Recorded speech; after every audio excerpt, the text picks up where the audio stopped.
புனித மார்க்கு நற்செய்தி அதிகாரம் 9 இறை வசனம் 41 தொடக்கம் 50 முடிய. அக்காலத்தில் இயேசு தம் சீடருக்கு கூறியது, நீங்கள் கிறிஸ்துவை சார்ந்தவர்கள் என்பதால் உங்களுக்கு ஒரு கிண்ணப் தண்ணீர் கொடுப்பவர் கைமாறு பெறாமல் போகார் என உறுதியாக உங்களுக்கு சொல்லுகின்றேன்.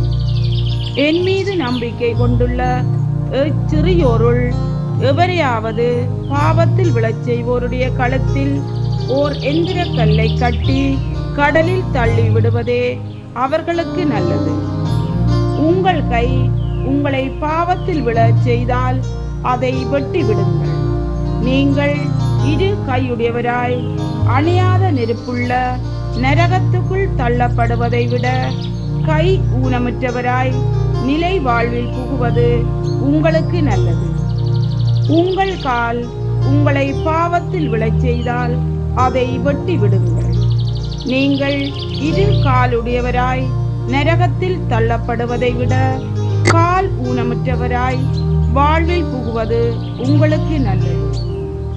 உங்கள் கண் உங்களை பாவத்தில் விழச் செய்தால் அதை பிடுங்கி எறிந்து விடுங்கள்.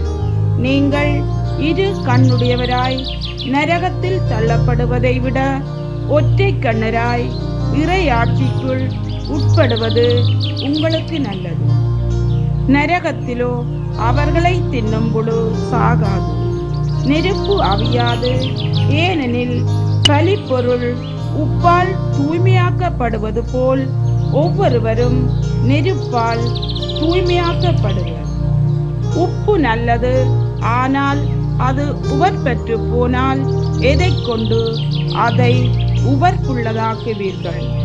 நீங்கள் உப்பின் தன்மை கொண்டிருங்கள், ஒருவரோடு ஒருவர் அமைதியுடன் வாழுங்கள். இது வாழ்வு வழங்கும் இயேசு கிறிஸ்துவின் நற்செய்தி. கிறிஸ்துவே உமக்கு புகழ்.